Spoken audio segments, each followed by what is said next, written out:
Hello friends, আশা করছি তোমরা সবাই খুব ভালো আছো এবং সুস্থ আছো। আজ আলোচনা করব ইউটিউবের বিষয় নির্বাচন নিয়ে।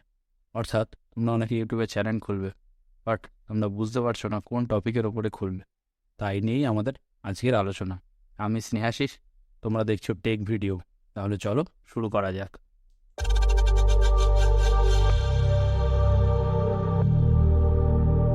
ইউটিউবের বিষয় বা টপিক প্রধানত দুটি ক্ষেত্রের ওপর দাঁড়িয়ে আছে। প্রথম ক্ষেত্রটি হলো এভারগ্রিন কন্টেন্ট, আর দ্বিতীয় ক্ষেত্রটি হলো ট্রেন্ডিং কন্টেন্ট। এই কন্টেন্টগুলিকে আমরা শর্ট টার্ম কন্টেন্টও বলে থাকি। এই ধরনের কন্টেন্টগুলির ভিডিওগুলো এরকমই হয়, ধরো তোমরা রিসেন্ট তোমাদের আশেপাশে কোনো ঘটনা নিয়ে কোনো ভিডিও বানিয়েছো, এটা রাতারাতি ভাইরাল হতে পারে, এটা তো প্রচুর ভিউও আসতে পারে, কিন্তু সময়ের সঙ্গে সঙ্গে মানুষ আস্তে আস্তে এই ধরনের ভিডিওগুলো ভুলে যায় এবং কয়েক বছর বাদে বা কিছুদিন বাদেই এগুলোর প্রতি মানুষের কোনো ইন্টারেস্ট থাকে না, তাই এদের ভিউও কমে যায়। সবসময় এই ভিডিওগুলো নিয়ে সবাই থাকে না। আর বলি এভারগ্রিন কন্টেন্টের কথা, তাহলে এভারগ্রিন কন্টেন্টকে আমরা অনেক সময় লং টার্ম কন্টেন্টও বলে থাকি। এই ধরনের কন্টেন্টের যে ভিডিওগুলো, যদি তোমরা সেগুলো একটু শিক্ষামূলক বা কিছু শেখার জন্য করে থাকো, তাহলে অতি অবশ্যই এই ধরনের ভিডিওগুলোতে মানুষ প্রথম দিকে হয়তো নাও আসতে পারে বা প্রথম দিকে সাবস্ক্রাইবার নাও বাড়তে পারে, কিন্তু আস্তে আস্তে সময় ধরে কিছু বছর পরে হলেও এই ভিডিওগুলোর প্রতি মানুষের ইন্টারেস্ট জাগবে এবং মানুষ আস্তে আস্তে এই ভিডিওগুলো থেকে অনেক কিছু শিখবে এবং সাবস্ক্রাইবও করবে। তাই তোমরা যে বিষয় নিয়েই করো না কেন কাজ, তোমরা যেই কন্টেন্ট নিয়েই কাজ করো না কেন, তোমাদের দক্ষতা বা তোমাদের প্যাশন বা তোমাদের নলেজ অবশ্যই দরকার। তোমরা যে কোনো কন্টেন্ট বা যে কোনো টপিক যা নিয়েই কাজ করো, তাতে তোমাদের নিজস্ব দক্ষতা দিয়ে যদি সেটা বানাও, তাহলে অতি অবশ্যই কিছুদিন বাদে হলেও বা কিছু অপেক্ষার পরে হলেও সাবস্ক্রাইবার অবশ্যই হবে এবং ভিউজও আস্তে আস্তে বাড়বে। তোমরা ইউটিউবে যে বিষয় নিয়েই কাজ করো না কেন, সবসময় খেয়াল রাখবে একটি চ্যানেলে একটি বিষয়ের ওপরেই বা একটি টপিকের ওপরেই কাজ করা, তবেই তোমাদের সাফল্য নিশ্চিত।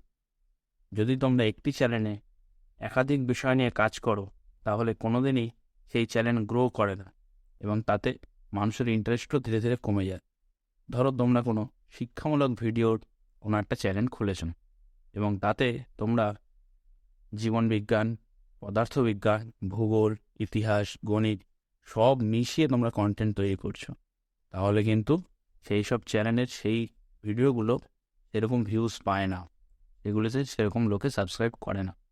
কেননা তোমরা যদি কোনো শিক্ষামূলক ভিডিওর কোনো চ্যানেল খুলে থাকো, তবে তোমরা যে বিষয়ের ওপরে সব থেকে বেশি দক্ষতা লাভ করেছো, তোমরা সেই বিষয়ের ওপরেই খুলবে। যদি তোমরা গণিতের কোনো চ্যানেল খুলে থাকো, তাহলে তোমরা তাতে শুধু গণিতেরই সাবজেক্ট ছাড়বে। তোমরা যদি কোনো পদার্থবিজ্ঞানের চ্যানেল খুলে থাকো, তাহলে তোমরা সেখানে পদার্থবিজ্ঞানের ভিডিও ছাড়বে।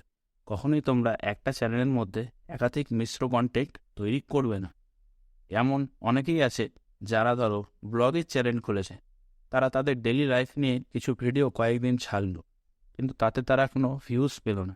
তখন তারা কী করলো, ওই ব্লগিং চ্যানেলের মধ্যে কোনো একটা বিষয়ের ওপরে বা কোনো একটা প্রোডাক্টের ওপরে রিভিউ ছেড়ে দিল। কিছুদিন সেটাও দেখলো তাতেও আসছে না, তারা তার মধ্যে কুকিংয়ের কিছু আইটেমও ছেড়ে দিল ভিডিও, তাও কিছু হচ্ছে না। এরকমভাবে তাদের চ্যানেল কোনো দিনই গ্রো হবে না। তাই তোমরা সবসময় মনে রাখবে একটা চ্যানেলের মধ্যে সবসময় একটা বিষয় নিয়েই কাজ করা, তাহলেই সেটা আস্তে আস্তে গ্রো করবে এবং ইউটিউবও সেগুলিকে দর্শকদের সামনে বেশি বেশি করে তুলে ধরবে। অনেক সময় তোমরা লক্ষ্য করবে, তোমরা যে টপিক বা তোমরা যে বিষয় বেছে নিয়েছো ইউটিউবে চ্যানেল করার জন্য, সেই বিষয়গুলির ওপরে অনেক বড় বড় ইউটিউবাররা রয়েছে এবং তারা সেই বিষয়গুলোর ওপরে অনেক ভিডিও বানিয়েছে এবং তাদের অনেক সাবস্ক্রাইবার। তাই তোমরা হয়তো অনেক সময় পিছিয়ে আসতে পারো সেই বিষয়গুলির ওপর থেকে, কিন্তু এটা কখনোই করবে না। তোমরা দরকার পড়লে তাদের ভিডিও দেখবে, তাদের থেকে কিছু শিখবে, শিখে তোমরা তোমাদের নিজস্ব কন্টেন্ট তৈরি করবে, তোমাদের নিজস্ব দক্ষতা নিয়ে আসবে এবং তোমাদের ভিডিওগুলোতে নিজস্ব ইউনিক কিছু করার চেষ্টা করবে। তাহলে তাদের ভিডিও থাকা সত্ত্বেও হয়তো কখনো তোমার ভিডিও তাদের সমতুল্য হয়ে দাঁড়াবে। তোমরা যে বিষয়ের ওপরেই বা যে টপিকের ওপরেই ভিডিও বানাও না কেন, প্রথম দিকে তোমাদের অনেক ভুল ত্রুটি হবে আমারও হয়েছে। তাই তাতে পিছিয়ে গেলে হবে না, তোমাদেরকে সেই ভুল ত্রুটিগুলোকে নিয়েই এগিয়ে যেতে হবে।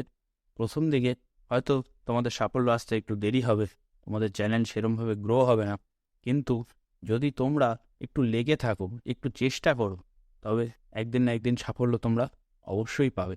এই কিছু কারণের জন্য অনেক ইউটিউবাররা আছে যারা প্রথম দিকে চালু তো করে ইউটিউব চ্যানেল, তারা জিনিসপত্র বিভিন্ন রকম ভিডিও বানিয়ে ছাড়ার চেষ্টা করে, কিন্তু যখন দেখে তাদের ভিডিওতে অনেক ভুল হয়েছে বা তারা সাবস্ক্রাইবার পাচ্ছে না বা তাদের ভিডিওতে ভিউজ আসছে না, তখন তারা রেগুলারিটিটা মেনটেন করে না।